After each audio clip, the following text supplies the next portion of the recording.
Hi everyone, Aaron here for Zollotech, and today Apple released iOS 16.3.1 to the public. This is available to all iOS 16 supported devices, and iOS 16.3.1 is out to everyone around the world at the exact same time. It's available for the iPhone 8, 8 Plus, all the way up to the iPhone 14 Pro and 14 Pro Max.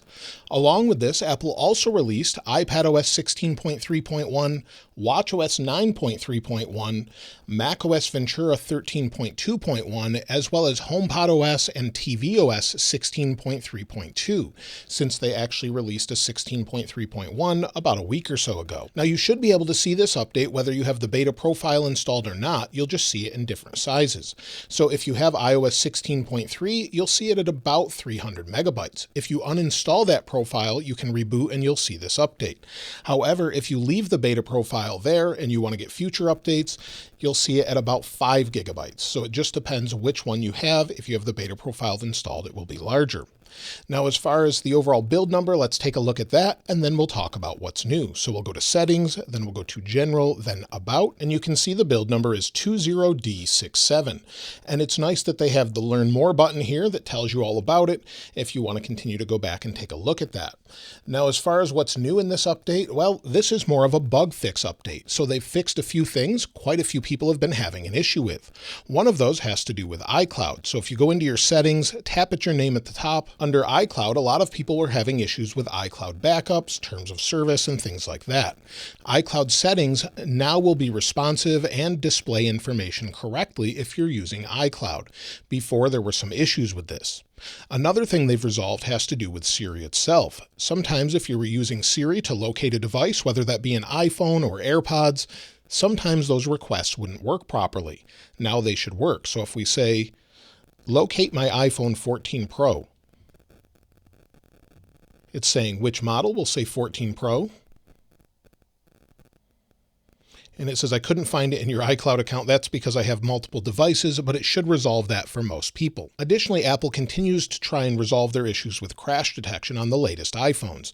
So iPhone 14, 14 Plus, 14 Pro, and 14 Pro Max have been optimized again for crash detection.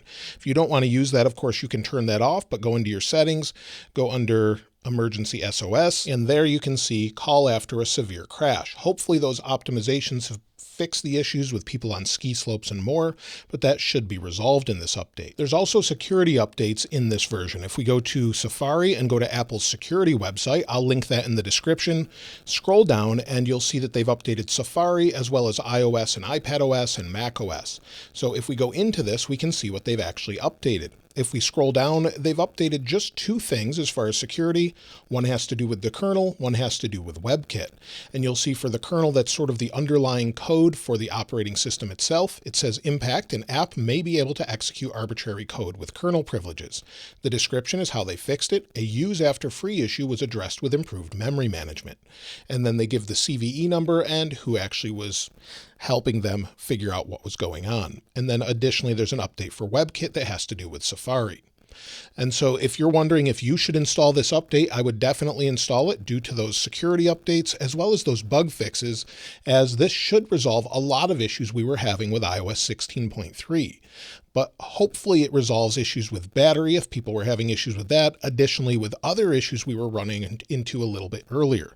So one thing that seems to be coming back over and over is swipe home lag if you're in the music app. So if we go into music and maybe we're playing a song, just drop the volume down here, swipe home, it goes into the dynamic island. Oftentimes that was really slow and sluggish after a few days.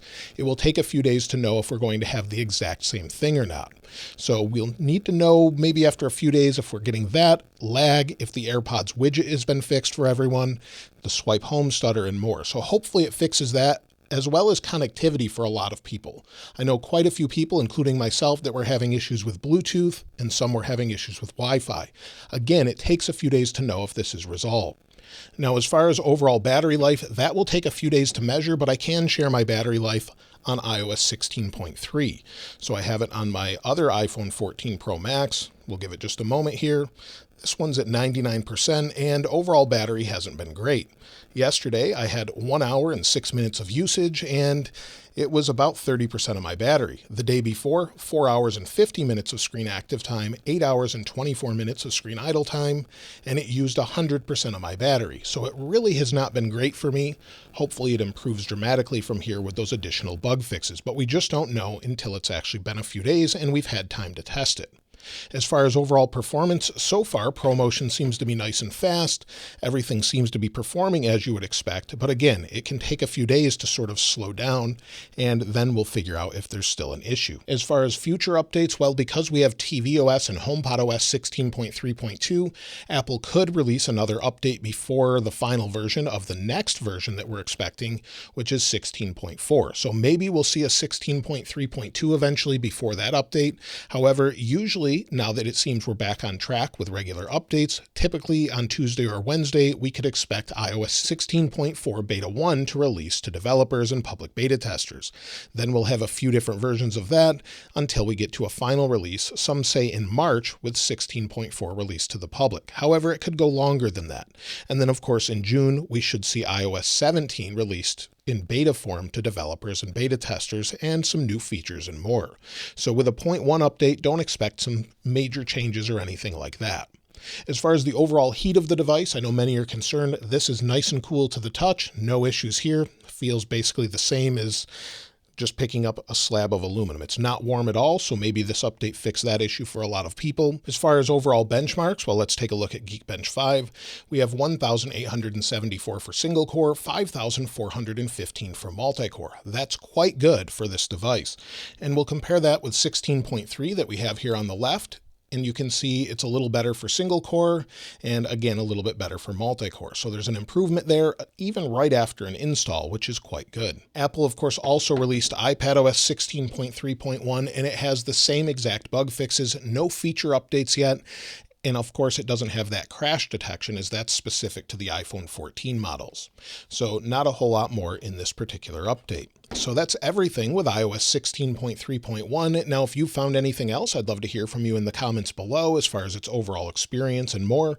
And of course, we'll explore that in a few days in a follow-up on the weekend after we've used it for about a week. Of course, if you'd like to get your hands on this wallpaper, it will be linked in the description as it always is. And if you haven't subscribed already, please subscribe. And if you enjoyed the video, please give it a like. As always, thanks for watching. This is Aaron. I'll see you next time.